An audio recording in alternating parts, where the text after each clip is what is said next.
Carta de Romanos, nós vamos ler o capítulo 11,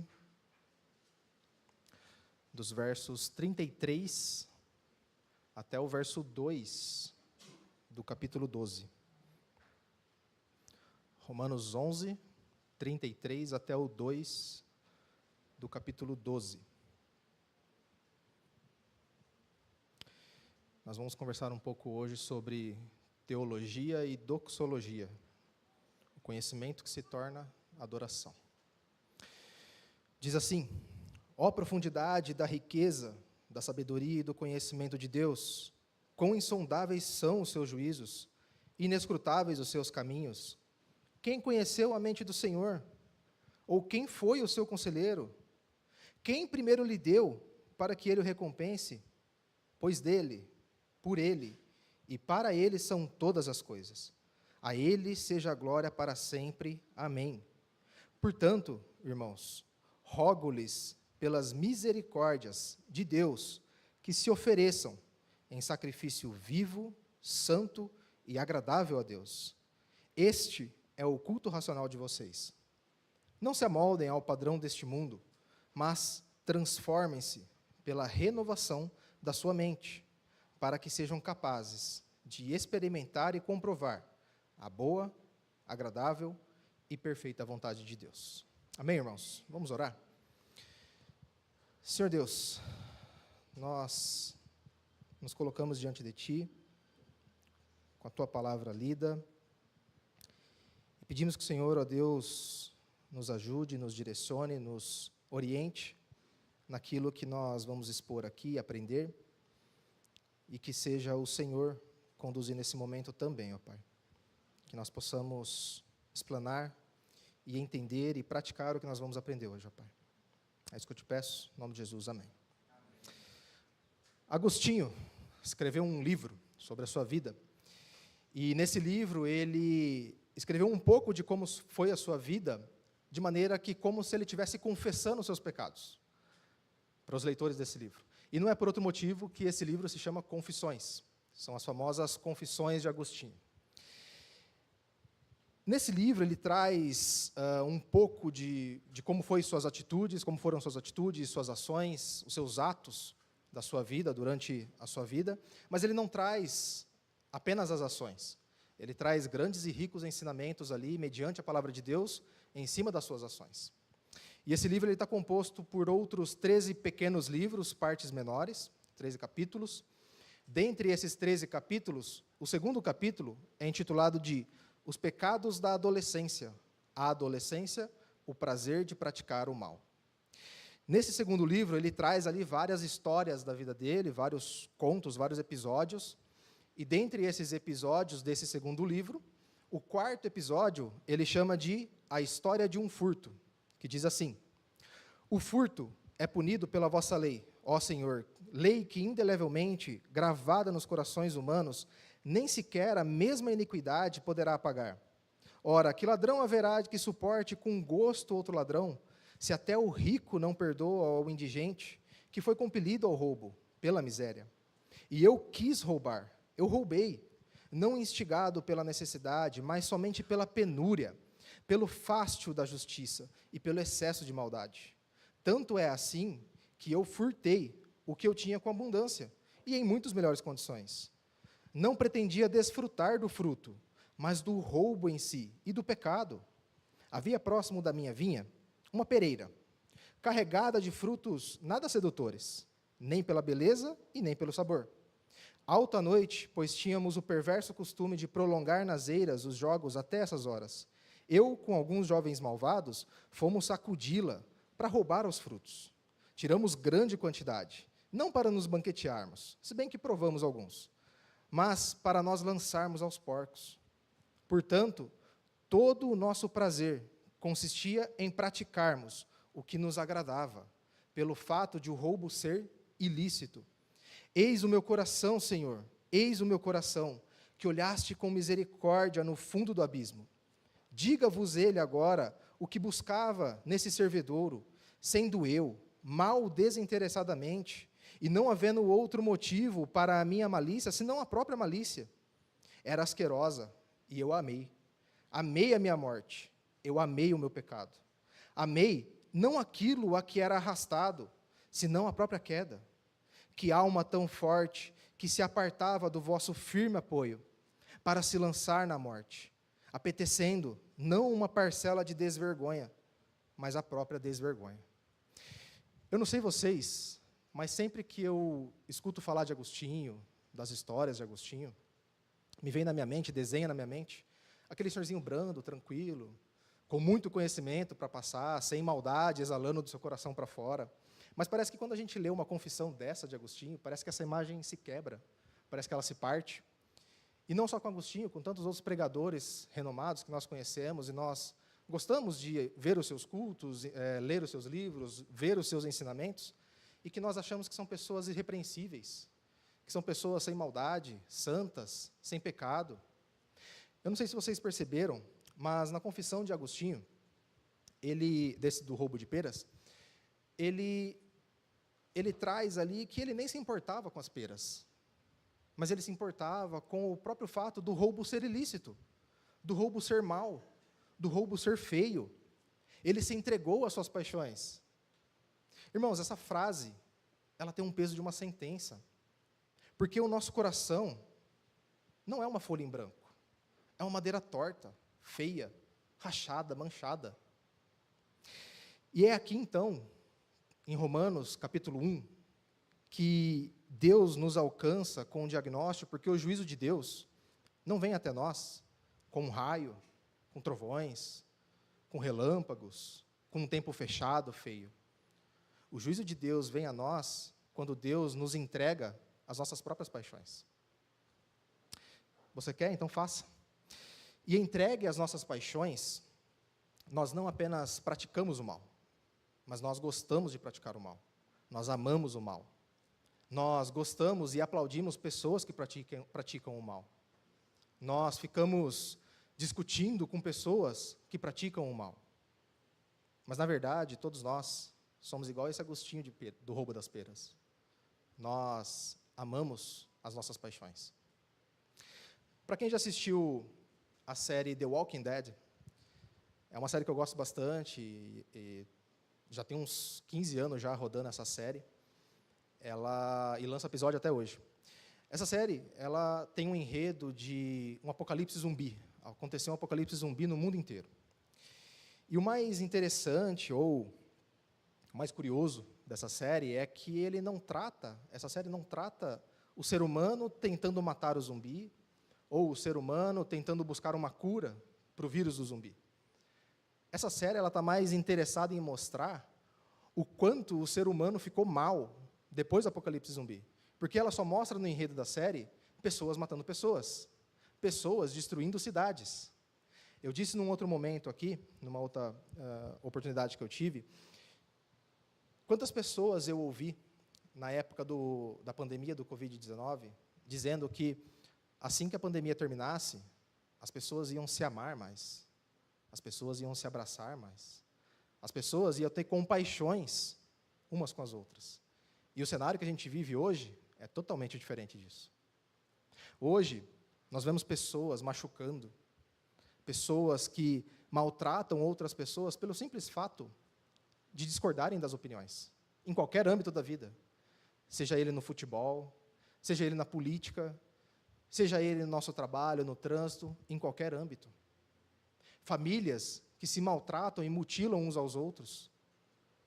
Cristãos sendo mortos. Nigéria, os irmãos estão acompanhando. Igrejas sendo destruídas por pessoas que simplesmente não concordam com a mensagem do cristianismo.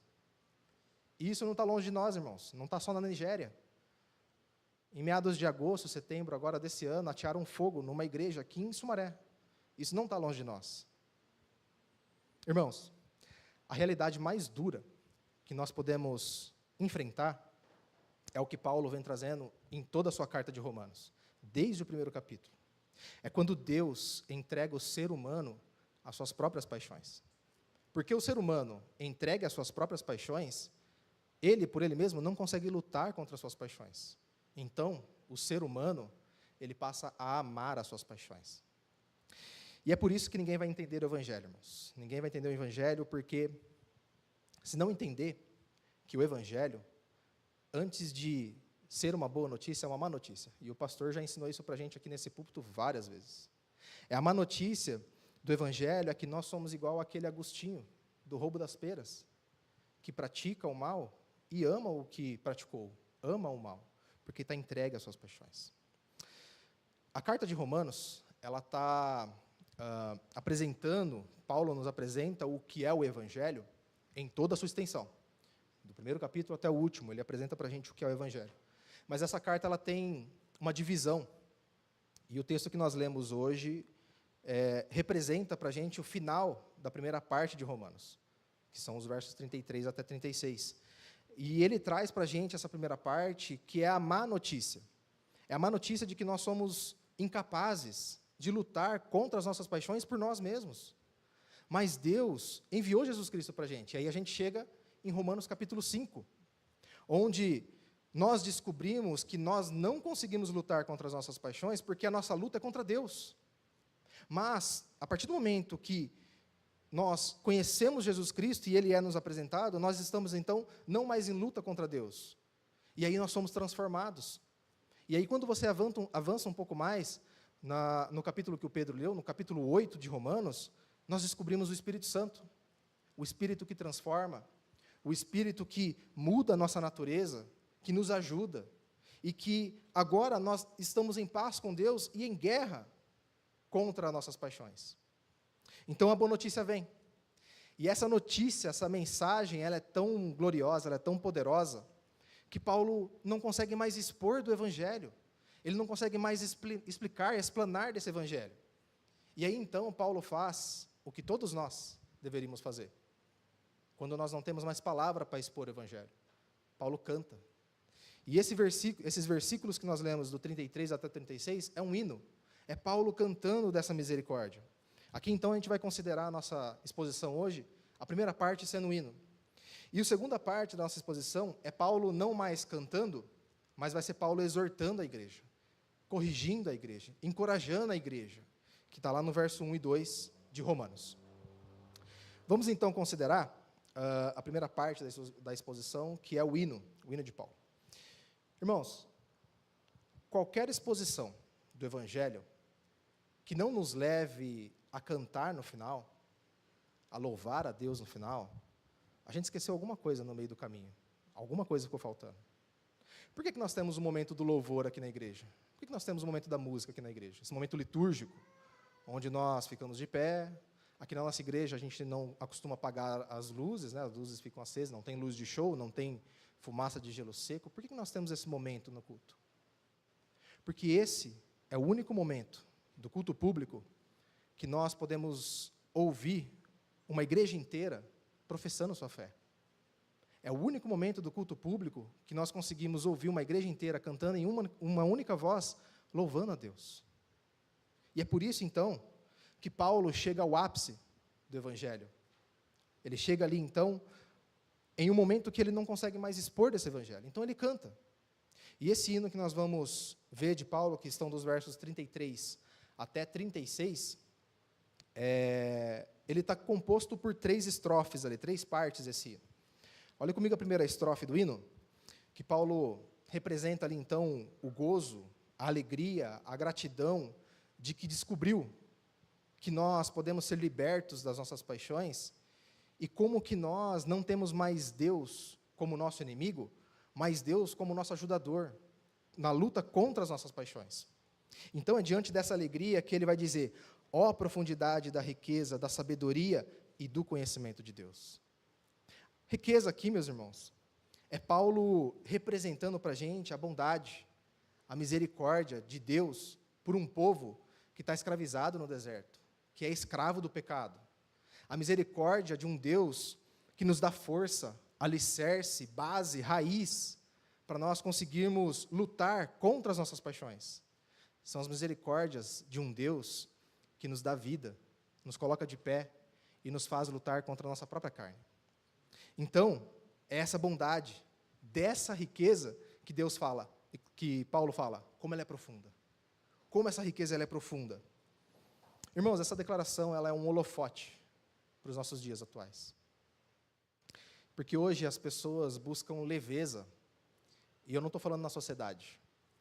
As pessoas buscam leveza nas igrejas, nos púlpitos.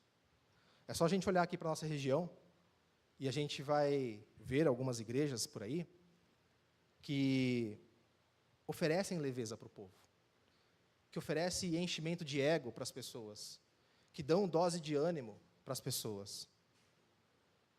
Mas só estão enganando o povo. Por que isso? Porque as pessoas buscam leveza. As pessoas querem ficar no comodismo das suas paixões. Hoje, nós vemos tantos relacionamentos rasos por aí, e você encontrar pessoas que estão casadas há 20, 30, 50 anos, é coisa rara, é coisa de gente ultrapassada, é coisa de gente antiga. Hoje, eu não sei quantos conhecem, mas existe uma tendência nova entre os jovens de relacionamento, chamado Only Weekend, que é somente aos finais de semana. Esse tipo de relacionamento, as pessoas até se casam, até se juntam, mas cada um vive na sua casa, no seu canto. Por conta, durante a semana, correria, então eles não se encontram. E somente aos finais de semana é que eles vão ter ali, então, um momento juntos, um momento de casal, para refletirem, conversarem. E muitos dizem que essa nova tendência vai fazer com que os relacionamentos durem mais. Quantos púlpitos a gente vê em igrejas hoje oferecendo papinha de neném, leite para as pessoas? Porque se oferecer comida sólida, as pessoas não voltam mais. As pessoas querem levezas, irmãos. É de igrejas assim que nós precisamos, que se aprofundam, que mergulham na palavra de Deus, para extrair ao máximo do que o texto tem para trazer para a gente, do que o texto tem para nos ensinar. E não ficar inventando história, trazendo histórias pessoais, trazendo dose de ânimo para você viver a sua semana. Não é disso que nós precisamos, irmãos.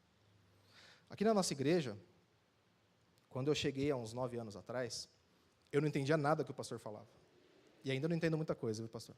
Mas eu não conseguia compreender nada da mensagem dele, dos ensinamentos, tanto que eu fiz umas 4 vezes a sala de novos membros com o pastor. E eu me formei em umas 4 turmas aí. Mas, sempre que acabava os cultos, eu voltava para casa e eu com a Sara ficava conversando. O que você entendeu? E aí a gente ficava discutindo para ver se a gente chegava num objetivo, num entendimento comum. E é de igrejas assim que nós precisamos. São de pessoas que têm fome, que têm sede de buscar mais e mais da verdade de Deus. E nós não podemos estar de bem com nós mesmos, irmãos. Porque igrejas assim nos incomodam. E nós ficamos desconfortáveis. E nós não podemos ficar confortáveis com nós mesmos. Lembre, primeiramente, o Evangelho é uma má notícia. E é por isso que nós não podemos ficar de bem com nós mesmos. Então, é dessa misericórdia que Paulo está cantando aqui no começo. Observe no texto aí que Paulo vai dizer que é a profundidade da riqueza que vem da sabedoria e do conhecimento de Deus. Essa sabedoria aqui, irmãos, não é a que nós produzimos. Não é a que você produz, não é a que eu produzo. É a sabedoria que vem do alto, é a sabedoria das Escrituras, a sabedoria de Deus. Deus, com a sua sabedoria, planejou a salvação, e a sua riqueza concebeu esse plano. E a sabedoria que nós temos adquirido durante toda a nossa vida sobre Deus, é a sabedoria que nos deixa maravilhado com a sua bondade, com a sua beleza, com a sua santidade de Deus. E é a beleza que nos faz temer e tremer diante de um Deus que conhece mais eu do que eu mesmo.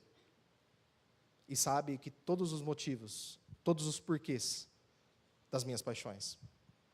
Paulo está tão feliz com o que ele descobre, dessa profundidade, da riqueza, da sabedoria e do conhecimento de Deus, que ele continua cantando. E o texto continua: quão insondáveis são os seus juízos, e inescrutáveis os seus caminhos. Paulo, irmãos, ele não está dizendo aqui que depois de tanta teologia pesada, tanta teologia densa que ele traz nos primeiros 11 capítulos de Romanos, que ele já atingiu o topo de uma montanha e ele não tem mais nada para aprender.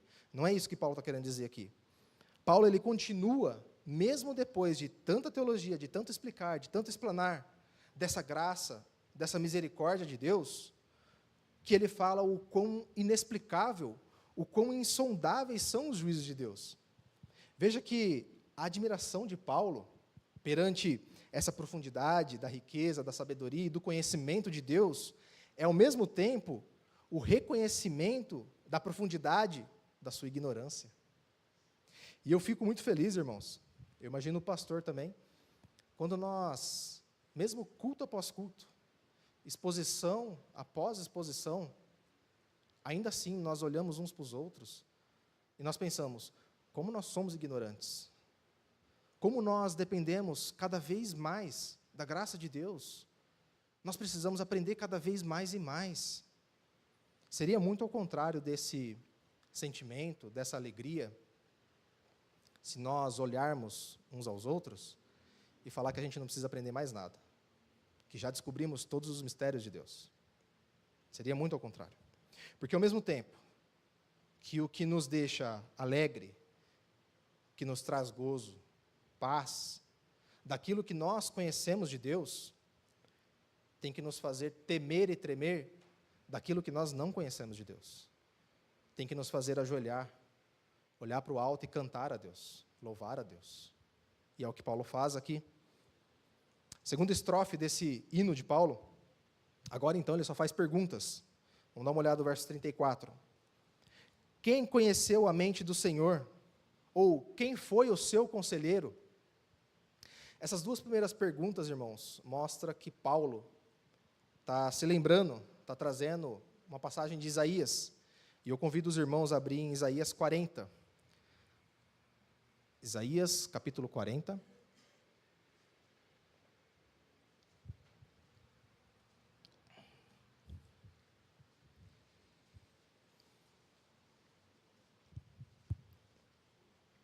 Nós vamos ler os versos de 12 a 14.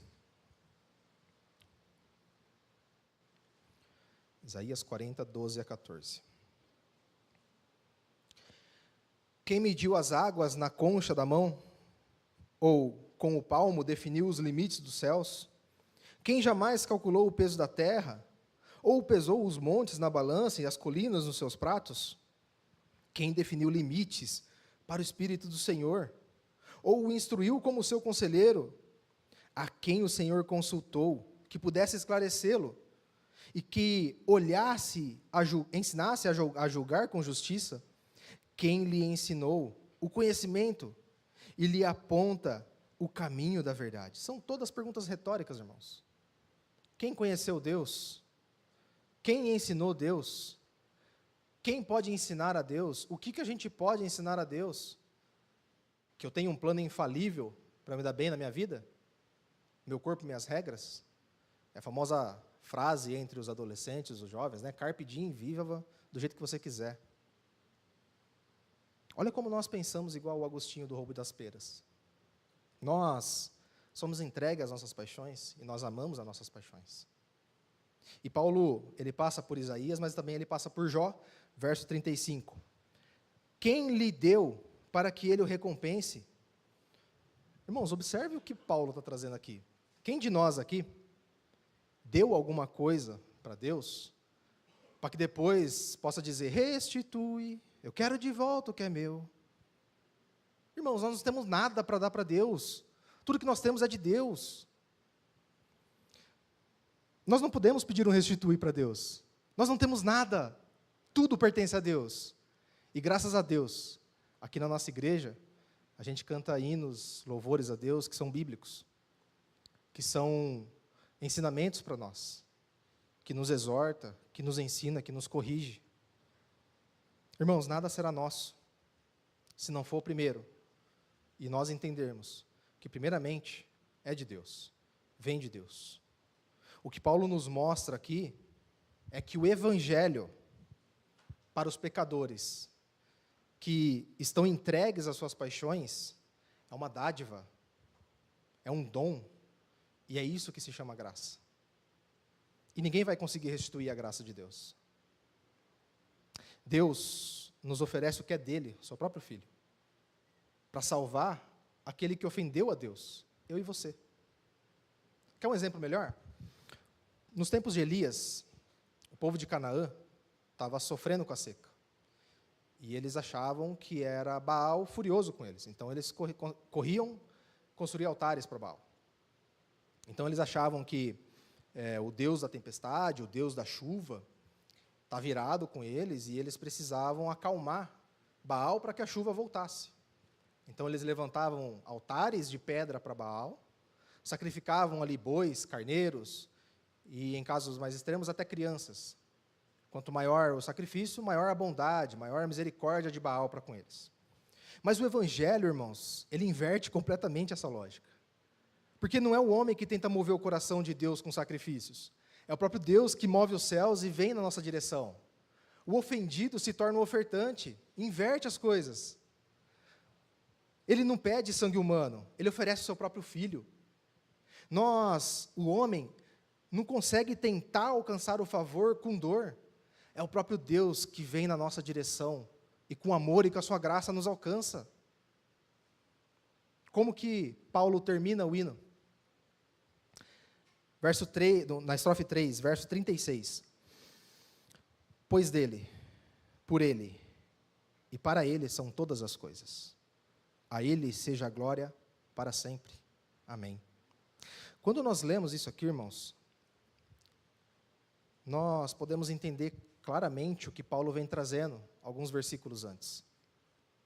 Porque quando nós entendemos que o seu esposo não é seu, que a sua esposa não é sua, seus filhos não são seus, tua casa, teu carro, teus bens, o teu trabalho não são seus, mas que tudo pertence a Deus, agora então nós passamos a compreender que se a sua esposa pertence a Deus, então você pode dizer que ela é sua. Se o teu esposo pertence a Deus, então você pode dizer que ele é seu. Se os teus filhos pertencem a Deus, então você pode dizer que eles são seus.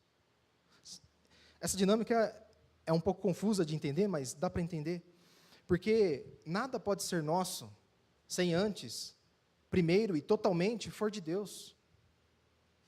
E sabe o que nós podemos concluir com esse entendimento, com essa dinâmica? Que todo esposo que entende que a sua esposa não pertence a ele, mas a Deus, e toda esposa que entende que a sua esposa que entende que o seu esposo não é dela, mas de Deus, pertence a Deus, e que todos os pais que entendem que os seus filhos não são seus, mas pertencem a Deus, nós passamos a servir melhor a nossa família. Nós passamos a cuidar melhor uns dos outros. Nós passamos a respeitar mais uns aos outros. Porque tudo é dádiva de Deus. Tudo vem de Deus. A nossa relação com tudo que Deus nos dá vai ser sempre de mordomia, de servir, de ajudar, de cuidar, de amar. Nós não podemos ter o sentimento de posse, irmãos. Nada é nosso. Tudo é de Deus. Tudo que nós temos é uma dádiva de Deus. Então, Paulo termina a primeira parte da carta de Romanos cantando esse hino. E aí a primeira parte, então, dessa carta de Romanos é Deus, por intermédio de Paulo, dizendo que Deus nos deu a sua graça. É isso. É isso que a primeira parte da carta de Romanos nos traz. Agora, a partir do capítulo 12 de Romanos, vai nos mostrar que o que nós devemos dar a Deus. Mesmo sabendo que nós não podemos dar nada a Deus sem debaixo da sua maravilhosa graça. Em outras palavras, como que nós vivemos a nossa vida aqui, se nós não temos nada para dar e tudo pertence a Deus? A resposta é simples: doando. Se o hino de Paulo vai trazer o que Deus nos deu, a exortação de Paulo vai trazer para a gente o que nós devemos dar a Deus. Olha o verso 1 do capítulo 12 aí. Portanto, irmãos, rogo-lhes pelas misericórdias de Deus. Que misericórdias são essas? Pela graça, pela dádiva, por tudo que o Senhor nos deu. Portanto, rogo-lhes pelas misericórdias de Deus que se ofereçam. Paulo aqui, irmãos, ele está pedindo que nós ofereçamos, que nós entregamos, que nós doamos a Deus o nosso corpo. Se nós não entendermos qual é a dádiva de Deus e a sua relação com o nosso corpo, muito provavelmente nós não vamos entender o que a graça de Deus implica na nossa vida, implica no nosso modo de viver. Portanto, quando Paulo diz, se ofereçam, ele está querendo explanar, explicar, que ele não podia dizer isso antes. Porque ele só pode dizer, se ofereçam a Deus, se esse corpo fosse meu. Mas agora nós sabemos que a partir daqui, esse corpo não é meu, é de Deus. É primeiramente e completamente de Deus. E aí nós podemos nos lembrar da introdução que eu trouxe, lá no começo. Que os nossos corpos estavam em luta contra Deus. Nossos corpos estavam flertando com as nossas paixões. Então, nosso corpo não é um corpo de Deus. É um corpo que estava sob o domínio das trevas, ainda que fosse como as trevas de Deus. Porque nós aprendemos que tudo pertence a Deus, nada é de Satanás. Mas, tudo que Satanás age, opera, tudo que Satanás influencia, está sob o domínio das trevas. Lembra do povo do Egito? O povo era de Deus, mas estava sob o domínio do Egito, sob o domínio de Satanás. Para esclarecer melhor isso, vamos voltar para Romanos. Peço que os irmãos abram Romanos capítulo 1.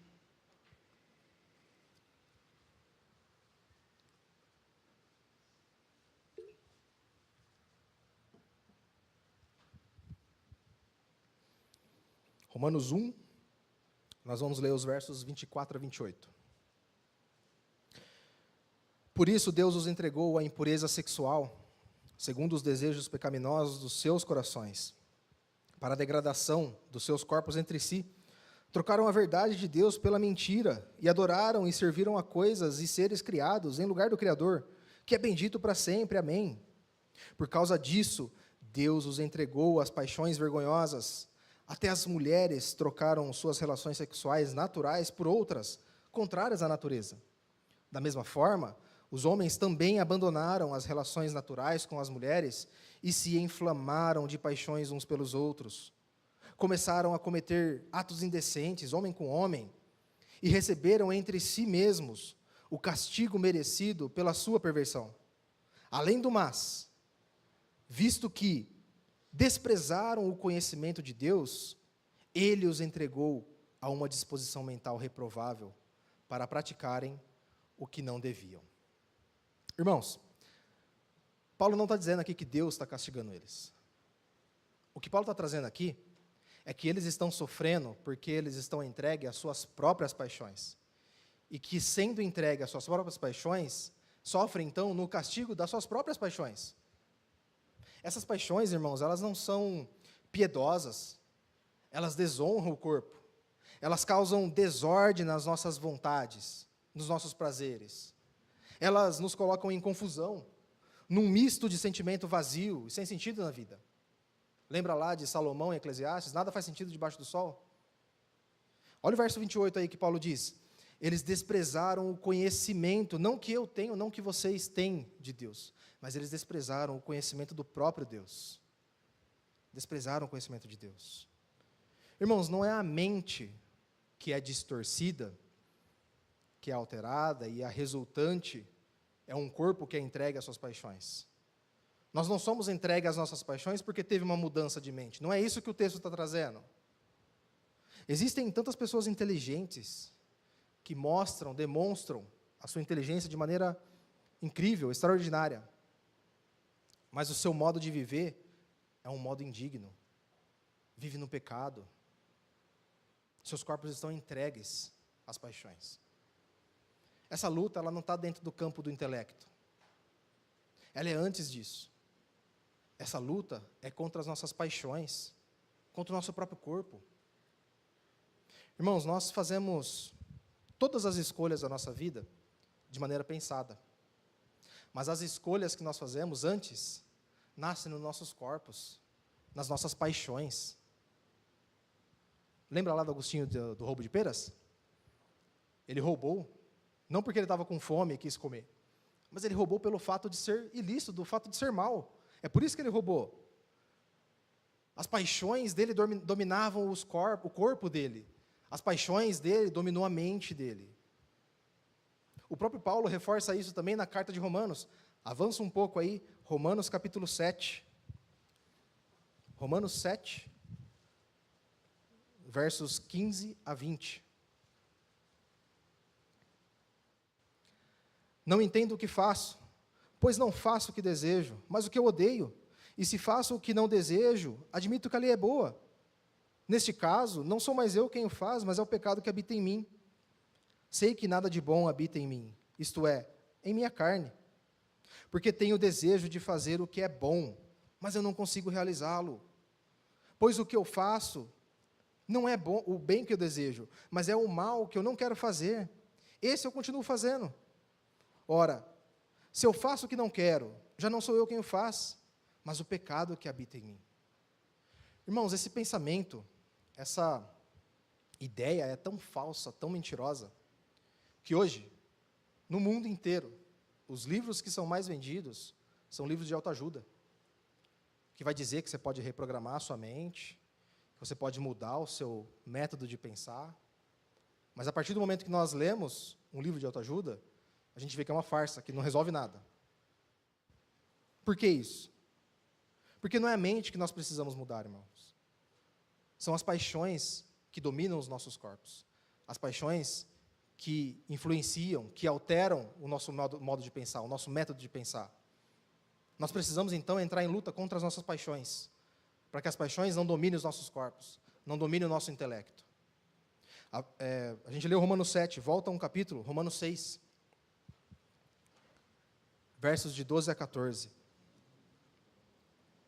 Portanto, não permitam que o pecado continue dominando os seus corpos mortais, fazendo que vocês obedeçam aos seus desejos. Não ofereçam os membros dos seus corpos ao pecado como instrumento de justiça. Antes, ofereçam-se a Deus, como quem voltou da morte para a vida, e ofereçam os membros dos seus corpos a Ele, como instrumento de justiça, pois o pecado não os dominará, porque vocês não estão debaixo da lei, mas debaixo da graça. Irmãos, por mais que nós entendamos, no campo do intelecto, tudo o que é dito nesse púlpito, tudo o que nós lemos na Bíblia, se nós não entendermos que nós somos dependentes totais da graça de Deus, e que nós precisamos submeter os nossos corpos às vontades de Deus, nós vamos ser apenas bons entendedores de teologia. Só bons entendedores da Bíblia. Nada mais além disso. Nós vamos errar, irmãos. Nós vamos falhar. Nós vamos pecar. Mas nós não podemos deixar as paixões dominarem o nosso corpo. Dominarem o nosso intelecto. Nós agora temos a graça a nosso favor. Nós estávamos em luta contra Deus e entregue às nossas paixões. Mas agora, com essa dádiva que Deus nos deu, e nós pertencemos a Deus, e agora nós podemos lutar contra as nossas paixões. Paulo continua a sua exortação, e ele vai dizer, no verso 1 ali ainda, este é o culto racional de vocês. Aqui Paulo também, irmãos, ele está dizendo não sobre o nosso intelecto, mas ele continua falando ali sobre o nosso corpo. Porque antes nós éramos entregues às nossas paixões, mas agora nós pertencemos a Cristo. Portanto, pertencendo a Cristo, agora nós conseguimos lutar contra as nossas paixões. E então, nós podemos nos deleitar, nós podemos aproveitar, alegrar com as experiências que nós temos com Deus. Esse é o culto racional que ele traz aqui. E é no culto, irmãos, que inicia a nossa luta contra o corpo. A fim de quê? Ele continua. Olha o verso 2. Não se amoldem ao padrão deste mundo, mas transformem-se pela renovação. Deus nos transforma, irmãos. E essa é uma notícia excelente para nós. Boa. Porque nós, por nós mesmos, não somos capazes de transformação. Nós não somos capazes de falar, como eu sou bonzinho, como eu sou bom. Lembra o que Paulo já nos ensinou no capítulo 7. Nós precisamos entregar totalmente e completamente os nossos corpos a Deus, a fim de que Ele, somente Ele, nos transforme completamente. Paulo continua, pela renovação da sua mente, para que sejam capazes de experimentar e comprovar. Irmãos, somente depois de nós oferecermos os nossos corpos a Deus, nós vamos conseguir lutar contra as nossas paixões, é que a renovação da mente acontece. Para quê? Ele vai dizer aí, para que nós possamos experimentar daquilo que Deus faz para nós. Quando no culto, nós provamos desse deleite, que nós não provaríamos fora do culto. Experimentar o quê? Ele vai terminar o verso 2.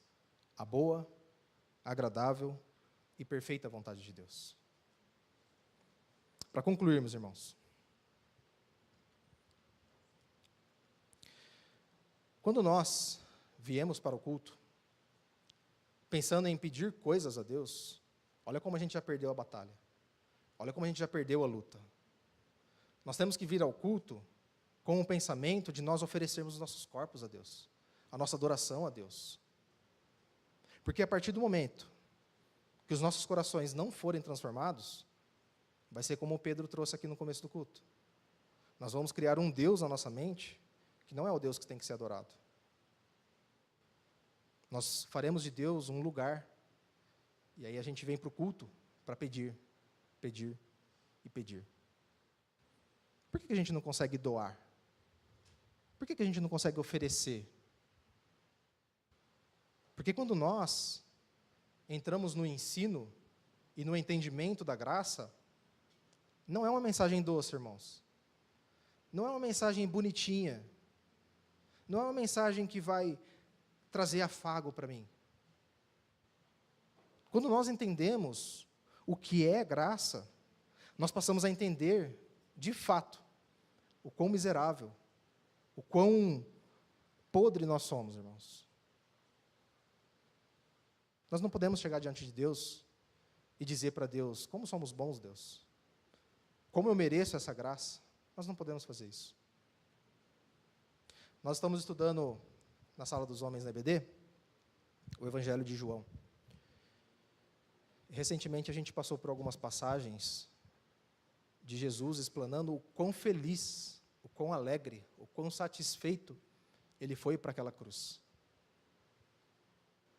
Porque somente um cristão verdadeiro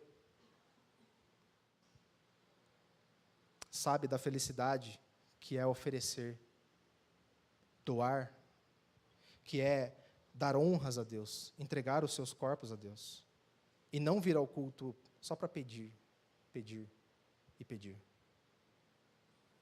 Nós não podemos entregar um culto agradável a Deus, porque eu tenho o impulso de vir ao culto, e entregar a Deus um culto que eu acho bom, que eu acho que é agradável. Quantas pessoas que eu já vi que saem do culto e falam, nossa, eu não gostei do culto hoje. Como foi ruim o culto? Ainda bem que foi ruim, porque o culto não foi para ela. Ela não está sendo adorada ali. Quem está sendo adorado é Deus. Em vez de falar isso, tem que falar, será que eu entreguei um culto a Deus que chegou como um aroma suave para Deus? Será que eu entreguei a adoração a Deus, em vez de ficar reclamando do culto? Irmãos, nós não podemos deleitar nessa dádiva dessa maneira. Nós só podemos deleitar nessa dádiva de Deus dessa maneira quando a luta começa aqui no culto. Mas nós precisamos viver isso no nosso dia a dia. Nós precisamos entender que essa dádiva de Deus para nós tem que ser no nosso modo de viver, durante a nossa semana, onde for que a gente estiver. E eu não podia concluir essa exposição de uma maneira diferente do que esse pensamento. Se tudo vem dele, então o culto verdadeiro é devolver a ele, em consagração e obediência, aquilo que sempre pertenceu a ele, o nosso corpo, nossas vontades renovadas e toda a nossa vida. Amém, irmãos?